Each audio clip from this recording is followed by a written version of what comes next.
You've likely been feeling a pressure lately that you can't quite name. It isn't happiness, but it isn't quite the same old relief either. The bills are still there. The bank account looks the same as it did last month, and yet something in the air has shifted. Many people assume this internal tension is a warning that they've failed or been forgotten. However, throughout history, these specific feelings of pressure and confusion have often served as the very first tremors of a major life shift. You might be looking for a breakthrough in the mail or in your bank statement, while the real change is already happening somewhere else. Think of it like a house renovation. When a builder prepares to replace a small cottage with a much larger home, the first thing they do is bring in the heavy equipment. They pack up the old furniture and tear down the existing walls. To an outside observer, it looks like the house is being destroyed, but the builder is simply following a much larger layout. This process is happening inside of you right now. The version of yourself that learned how to survive on very little, the one that got used to the small house life, is being dismantled. A person who is about to walk into a massive release of resources has to be structurally prepared to handle that weight. If you don't recognize these structural changes for what they are, you'll spend your energy trying to fix problems that are actually preparations. But once you see the pattern of how these shifts work, you can stop fighting the renovation and start participating in it. The process often begins with a quiet, unexplained grief. You might find yourself folding laundry or driving home, and your eyes suddenly fill with tears. It isn't because something bad happened today. It's because your spirit knows that this version of your life is ending. You are emotionally packing up your bags before you've even seen the new house. There is a famous promise in the book of Isaiah about God doing a new thing, but it ends with a question: do you not perceive it? This implies that the transition can be so quiet and internal that we might miss it. Feeling sad for the old you is a natural part of making room for the person you are becoming. Another shift occurs when a door you've been praying for finally begins to open. For years, you begged for the new job or big contract, but the moment the phone actually rings, you feel a sudden surge of panic. You might start finding reasons why the timing is bad or why you aren't ready yet. This happens because growth is intimidating. The life you've been praying for requires a version of you that hasn't been tested yet. Your brain perceives that new territory as a threat, making you want to stay in the familiar safety of the struggle. We see this with Moses, who spent decades in the wilderness. The second God called him to his purpose, he spent a long time trying to talk his way out of it. He focused on his flaws and his inability to speak well, because the scale of the yes was terrifying.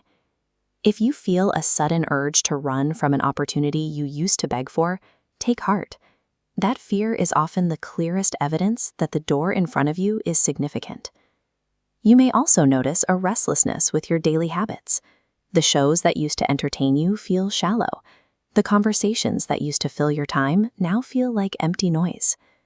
You might even go to the doctor or look up your symptoms, wondering why you feel so disconnected from your own comforts. This is a stretching of your capacity. If you take the same amount of water from a small cup and pour it into a massive bowl, the bowl will feel empty, even though you haven't lost a single drop. This internal emptiness is a sign that God is widening your soul, so that when the increase comes, you'll have enough room to hold it. Then there is the sudden onset of obstacles. It feels as if everything breaks at once. The car won't start, a relationship hits a rough patch, and an unexpected bill arrives on the same day. It's easy to feel like you've lost your protection, or that you're being punished. But look at the patterns of the past.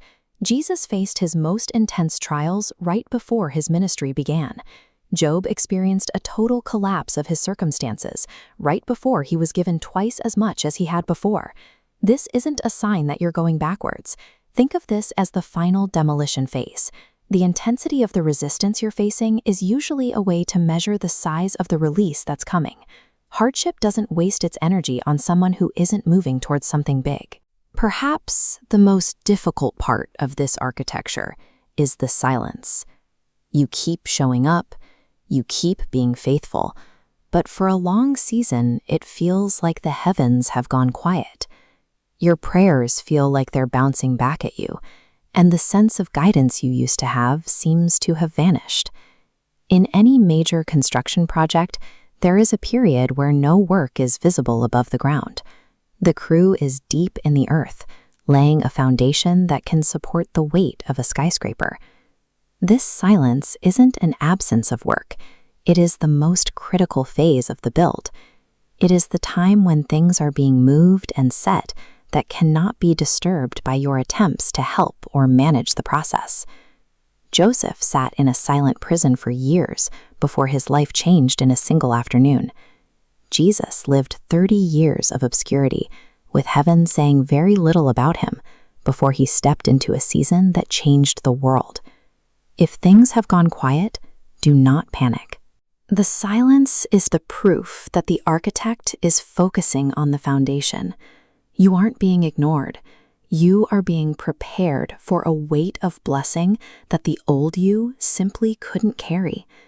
When you realize your life is in the middle of a divine renovation, your job changes. You can stop trying to patch up the old walls and start cooperating with the new design. This requires 3 specific shifts in how you think. First, stop trying to talk yourself out of the doors that are opening. Second, accept that it's okay to miss your old life, even as you move toward the new one. And third, sit with the feeling of emptiness without trying to fill it with noise. You can also build a simple daily rhythm to stay steady. Every morning, acknowledge that the renovation is happening.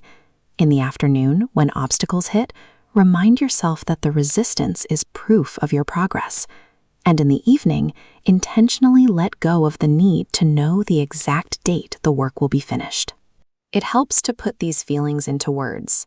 By writing down what you are grieving and where you feel resistance, you take the power away from the anxiety. You move from being a victim of the storm to being an observer of the process. I want you to take a second right now and just open your palms. It's a simple gesture that says, I am not holding on to the old house anymore. Just whisper, I am ready for the new thing. If you can feel the truth of this in your spirit, let me know by typing the word ready in the comments. It's a way of signaling that you've recognized the renovation for what it is. And make sure you're subscribed, because in our next video, we're going to talk about why God sometimes waits to answer a prayer and the incredible purpose behind the delay. I'll see you there.